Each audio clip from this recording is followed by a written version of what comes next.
بسم اللہ الرحمن الرحیم۔ نمبر 1، اسلامی تاریخ، اصحاب الجنت، باغ والے۔ قرآن کریم کی سورہ قلم میں ایک باغ والے کا تذکرہ آیا ہے۔ یہ یمن کا ایک علاقہ زوران کا رہنے والا تھا۔ اللہ تعالیٰ نے اس کو خوب مال و دولت سے نوازا تھا۔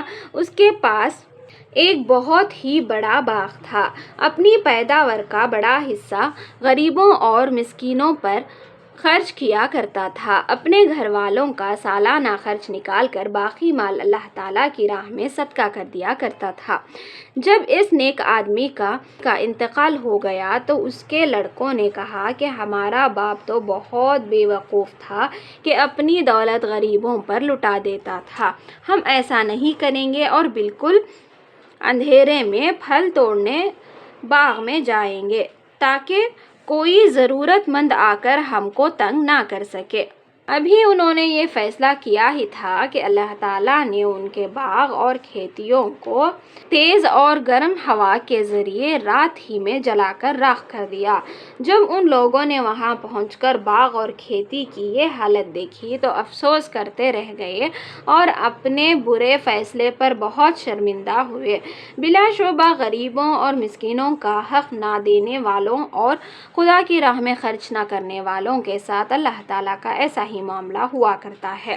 نمبر 2، حضور صلی اللہ علیہ وسلم کا معجزہ، ایک اوقیہ سونے میں برکت۔ حضرت سلمان فارسی رضی اللہ عنہ فرماتے ہیں، جب مجھے رسول اللہ صلی اللہ علیہ وسلم نے میرا قرضہ ادا کرنے کے لیے سونا دیا تو میں نے کہا یا رسول اللہ اتنے سے میرا قرضہ کیسے پورا ہوگا؟ تو رسول اللہ صلی اللہ علیہ وسلم نے اس کو بوسہ دیا اور پھر مجھے دیا اور فرمایا جاؤ، اللہ تعالیٰ اس سے تمہارا قرض ادا کر دے گا۔ حضرت سلمان فرماتے ہیں کہ میں وہ لے کر گیا اور اس میں سے وزن کر کے دیتا رہا یہاں تک کہ میں نے اس سے 40 اوقیہ ادا کر دیا۔ نوٹ: ایک اوقیہ تقریباً 40 درہم کے بقدر ہوتا ہے، جو تقریباً 3.25 تولے سے کچھ زیادہ ہوگا۔ نمبر 3، ایک فرض کے بارے میں، پردہ کرنا فرض ہے۔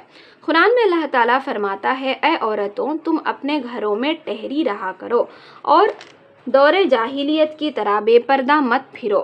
خلاصہ، تمام مسلمان عورتوں کے لیے ضروری ہے کہ جب کسی شدید ضرورت کے تحت گھر سے نکلے تو اچھی طرح بدن اور چہرے کو ڈھانپ کر پردے کا خیال رکھتے ہوئے باہر جائیں، کیونکہ پردہ کرنا تمام عورتوں پر فرض ہے۔ نمبر 4، ایک سنت کے بارے میں، جہنم کے عذاب سے بچنے کی دعا۔ دوزخ کے عذاب سے بچنے کے لیے اس دعا کا اہتمام کرنا چاہیے۔ یہ نیک بندوں کی دعا ہے جو وہ دوزخ کے عذاب سے بچنے کے لیے پڑھا کرتے تھے۔ ربنا اصرف عنا عذاب جہنم ان عذابہا کان غراما انہا ساءت مستقرا و مقاما۔ ترجمہ: اے ہمارے رب، ہم سے جہنم کا عذاب دور رکھ، کیونکہ اس کا عذاب پوری تباہی مچانے والا ہے اور بے شک جہنم برا ٹھکانہ اور بری جگہ ہے۔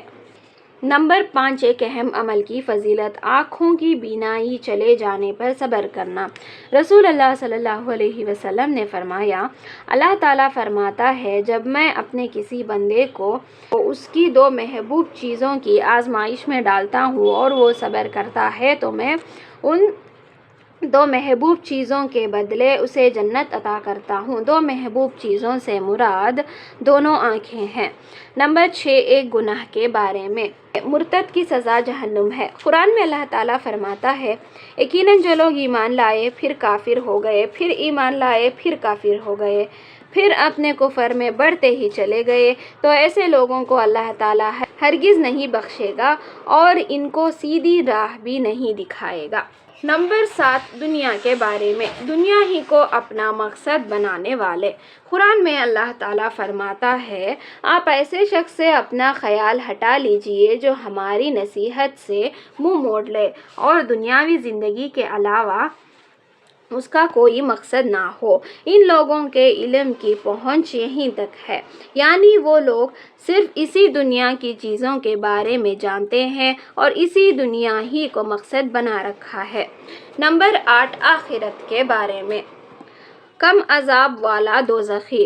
رسول اللہ صلی اللہ علیہ وسلم نے فرمایا، اہل جہنم میں سب سے کم عذاب میں وہ آدمی ہوگا جس کے قدموں کے اٹھے ہوئے تلوؤں کے نیچے 2 انگارے ہوں گے، جس سے اس کا دماغ اس طرح کھولے گا جس طرح تانبے کی گرم پانی والی ہنڈیاں کھولتی ہے۔ نمبر 9، طب نبوی سے علاج۔